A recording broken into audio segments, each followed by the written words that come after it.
Deerclops is the first boss most people will encounter in Don't Starve Together. It is one of the only bosses that will actively seek out and attack the player, and usually spawns on the night of day 30. A lot of people are intimidated by it due to its size and much larger health pool than most things encountered so far, but it is actually scary to think about than it actually is to fight. There are numerous ways you can take down Deerclops, and the first one I'm going to show you is the most standard one. You will need these 4 things, all of which you can either craft from the start or with an alchemy engine. A handbat, 2 meats, 1 pigskin, 2 twigs. It's excellent for early game with obtainable resources, spoilage instead of durability, which means you don't need to worry about it breaking or taking up more inventory space as long as it's fresh, and it hits harder than a normal spear anyway. A campfire, 2 logs, 2 cut grass. Deerclops arrives in winter and campfires keep you warm. Deerclops also likes destroying structures, but cannot actually destroy a campfire, meaning it's useful to keep around in case you have to fight it in the dark or need heat quickly. A football helmet, 1 pigskin, 1 rope. It's not mandatory if you don't get hit, but it's better to be safe than sorry, and if you're just fighting it for the first time, you'll probably need it. A walking cane, 2 gold, 1 walrus tusk, 4 twigs. One of the most important items in the game, as it lets you move faster, meaning you can avoid things more easily. The tusk comes from a tusk who only spawns in winter at an igloo, which will always spawn on your map. It's only 50% chance to get it, so you may need to kill him a couple of times before he drops it. If you're worried about your campfire running low, then bring some fuel for it, and if you're concerned about sanity, make sure to find some green mushroom caps found during the evening and cook them before the fight, as you can eat them to regain sanity. Also, if you haven't got a thermal stone, then now is already way past the time you should have done so make sure to craft one. You need an alchemy engine, and you'll find it under the survival tab. So now for the actual fight itself. When you hear Deerclops growling, make sure to leave your base or risk it spawning inside and destroying everything. When leaving your base, you should look for a road, whether it's a dirt one or a cobble one. Both will give you a speed boost in addition to your walking cane, which makes it easier to avoid Deerclops' attacks. Once Deerclops are spawned, put your campfire down for warmth and light. On a pathway and swapping your walking cane and weapon around, you can get 4 hits in on Deerclops, which should take it down reasonably quickly. If you're not confident enough, 3 hits should be perfectly fine too.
If you're lucky enough to have a reed trap in your world, it will kill Deerclops very quickly. All you need to do is guide it over. You've got to be careful though, because a reed trap can kill you even more quickly than Deerclops, and you'll have to recover the loot from said trap.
If you take Deerclops to a forest and let it knock down trees, it can spawn Treeguards. While one may not kill it, a few will do. Early in the game though, you will have to be patient, as Treeguards don't spawn that often, and Deerclops will defeat the first couple fairly easily. So it really is certainly one for the patient.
During Winter's Feast, a special version of Deerclops will spawn with dark fur and a red eye that shoots lasers.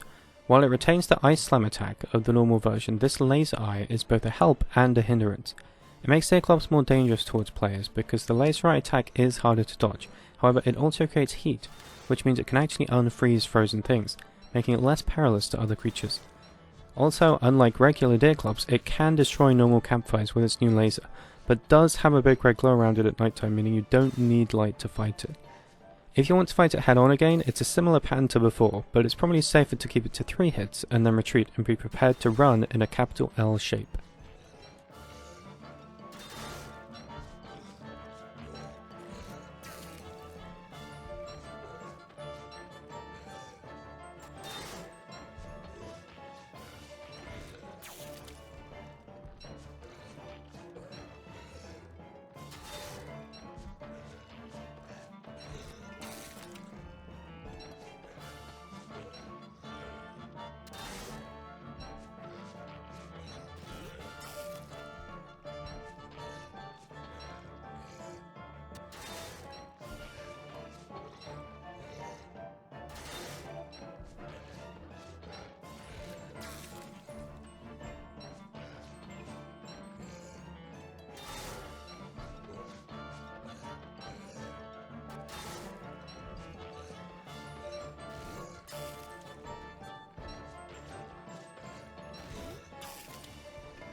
Despite likely being the first boss you fight, Deerclops will actually grant you access to one of the best items in the game.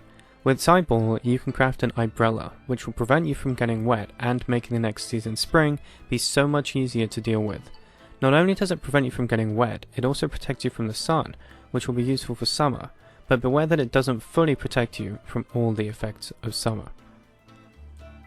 The eyeball can also go into a Houndiashutius, which is a useful late game item for dealing with hounds and a few other things. This will also require 5 Thultite and an Ancient Horn, which is from another boss known as the Ancient Guardian, who you find in the ruins.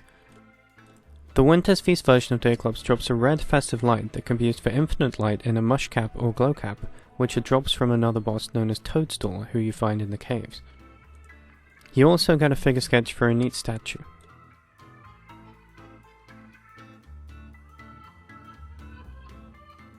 Thanks for watching, and if you have any more questions, feel free to ask in the comments or on my Twitch channel. Thanks again, bye for now.